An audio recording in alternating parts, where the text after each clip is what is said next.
Okay, so for Lily Valley, I've gave you a reference photo attached here. It's this simple kind of like curved line stem, and then we use like little bells. And then we've got these nice leaves. They kind of look like tulip leaves. They kind of go, they're kind of wide, then they kind of go skinny, and they can kind of curve in. Just to draw them really simply, again, you can think of the line as you see in the photograph, and then just making a bell. So up and down, like upside down U, and just draw indentations, and you have the little bell. Same come off here, just draw the little U and the little cute little bells. And then you have your wonderful lily of the valley. And then of course you can just draw the simple leaf. Now this one has a little kind of going like this. And then we have one that comes out this way. Right, and you can just draw another one too, like 1 or 2 or 3. And then the leaf here, and do another one of these if you want to do the same thing, just opposite. Kind of make up your own lily of the valley. Just simple as that. And then we're going to talk about painting it. Okay, so I'm grabbing my 14 round Neptune series from Princeton brush, grabbing some ultramarine blue deep and some burnt sienna, more on the blue side. And I'm just kind of putting some light blue color, bluish gray color on all those little bells that we see, kind of mostly on the left. I'm not filling it completely all the way in, just a little bit of wash of color just around the bells themselves. Now I chose this really big brush to paint those little tiny bells of the flowers because it becomes much looser when you paint with a bigger brush. When you have a smaller brush, you have a tendency to paint real stiff and more precise, and we're just going to be really loose with this. You don't have to be super precise and realistic when you're painting anything. It's much more fun, in my opinion, for me. I like the stylized look of something that's a little loose and kind of carefree. And so I choose to use this big brush. Well, it's bigger for most people. And it's good to have a brand new brush, because if I have an older brush, it won't be as pointy in the tip, So now I'm mixing up some cadmium yellow deep and some Prussian blue to get this nice light green. I'm going to fill in the stems that connect those little bells. Just spit it up a little bit just so you won't get bored watching me paint a stem. But you're really just filling in those stems that we drew and just filling in that color. It's like a light limeish green by mixing the yellow and blue. You can add a little burnt sienna like I'm adding here to make it more brown or olivey green. You can change the greens up. You can add a little bit more blue. This is supposed to be fun and, a little bit more exciting by adding different colors that you choose, that you like, right? And I'll start to fill in the leaves here. Yes, by the way, I'm using Baohong 100% cotton cold pressed paper. This is a 7 by 10 inch block. And I'll add a bit more Prussian blue to get this little leaf a little darker. You can vary the tones of the leaves by adding more yellow, a little bit more blue. You can make your greens all different colors. You can add a different green, by adding a different blue tone with your yellow, a different yellow with it. So make the greens a little bit more, have a little bit more variety to them. I'm adding a little more yellow, and now I'm adding a little more Prussian blue to get that deep dark green. And I want to put that dark color around my little bells there because they really pop. And I sped this up because, again, monotonous to watch me do this. Just outlining around the bells in this dark, deep green, right? Filling it in with this brush. And it's just a small area. You don't have to worry about making sure it's flat or not. I'll add some yellow on the top of it. So it's a little bit lighter on top, a little bit darker as we go down towards the little bells. Super cute. Yes. You'd be monotonous me paint and you listen to every little word I say. If you want the long extended version, it's on my Patreon along with the trace.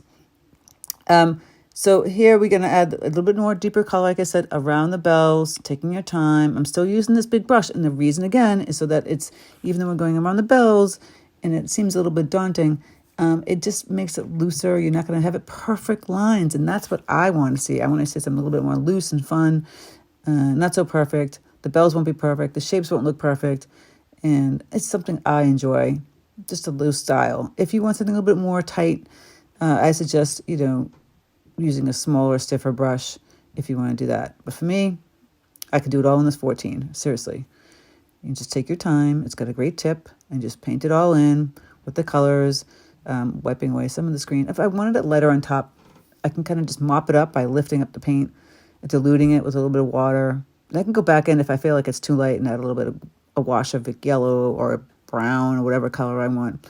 But again, I want to get that darker color around those little bells, so the little lilies, so they just stand out, negative painting of the picture.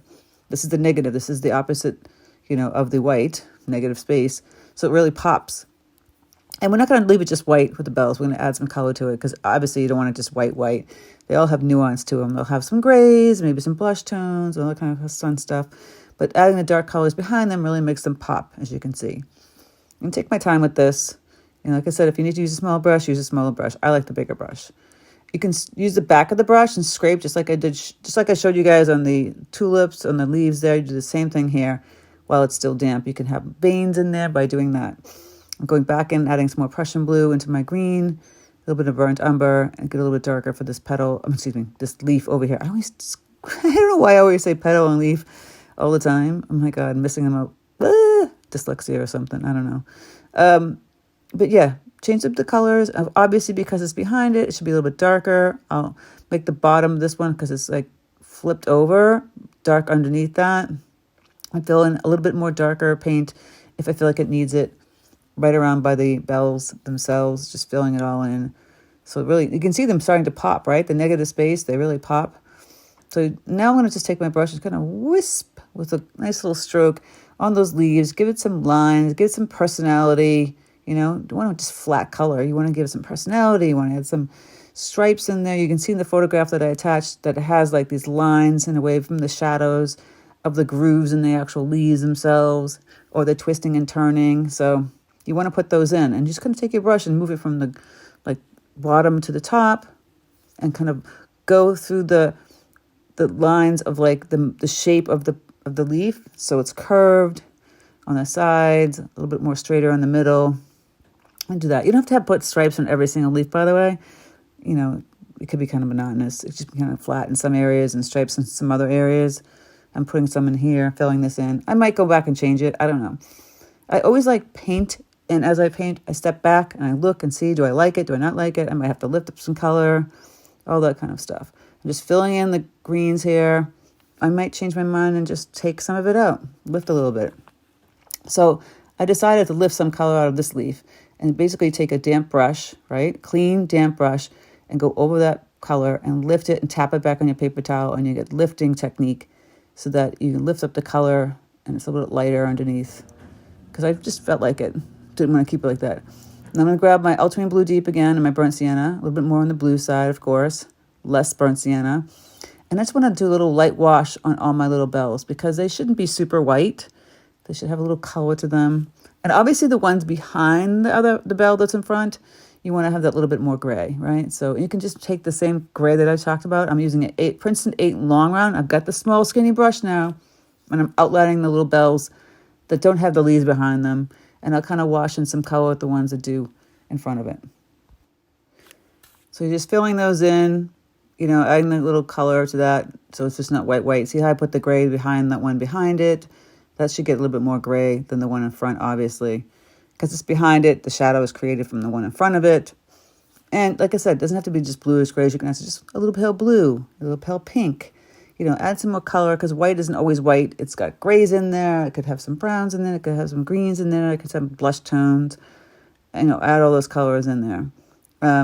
It just gives it a little bit more realism in a way. But even though it's really kind of loose, you know what this is. And I'm just washing that color in. I'm going to make some blush by adding bright rose and cadmium yellow deep. I'm going to get in there and get some more bright rose in there to get that nice blush color. I'm just going to tap some of that color in those little bells as well. I'm just going to little color in there. Super sweet. And again, I'm still using the 8 long round, taking my time. I might actually add some more yellow to my green and fill in some more stems, or a little, add another stem. I just add another stem in the background because I felt like it. Why not? Grabbing some of my darker greens and adding some more of those lines that felt like it was missing, and some dark tones behind that. You can do that. You can choose to do that or not choose to do that. I was choosing to do that. Maybe add a little tinge more of yellow, a little wash color of that. To fill it all out. Now, I'm going to do something I love to do. Now, you see I'm kind of moving fast here, and I didn't really slow this down. I didn't even really speed up the video that much. But I'm just taking my my Princeton 3/4 inch flat wash brush, and I'm taking some of the green that you see on the right hand, grabbing some of that wet green and moving that on top and around my leaves rather quickly. I'm pretty quick with this stuff. And I'll grab some browns and I'll wash in this color in and around just to give it a different look, a stylized look. You don't have to do this. You can leave it the way it was and call it a day and love it. I'm adding in some ultramarine blue deep, making some grays. I'm adding a little bit more blue in the background. You can make it more dramatic, having more colors, choose what you I do this technique often on my channel here. It's fun. I'd like to move the paint around and just change it up a little bit and look at a more stylized version. I'm washing away some of the leaves there. It could splatter a little bit, all that great stuff. It's just playing with the watercolor to see what I can do to make it a little bit more stylized for myself and something I enjoy. A little too stiff before. I wanted it a little bit more fun. So I'm wiping away some of the color. It just gives it a unique personality than just sitting there being cute little picture of Lily of the Valley. It's just a Ellen way. It's what I like to do. And if you like it, that's great. You don't have to do it. I love to do it. Something I enjoy. Have a little paper towel close by in case I go a little overboard. I can always go in there and clean up the lines like I'm doing here a little bit with my brush. And this is the flat wash brush. I love to use the flat wash brush for this kind of technique. Basically, it's lifting and moving the paint around. So that's all it is. So I hope you enjoyed it. Let me know. Leave a comment below. And like I said, Patreon members get the trace and the extended version. And if you want to join Patreon, click the link in the description box below to join my Patreon. Take care and happy painting.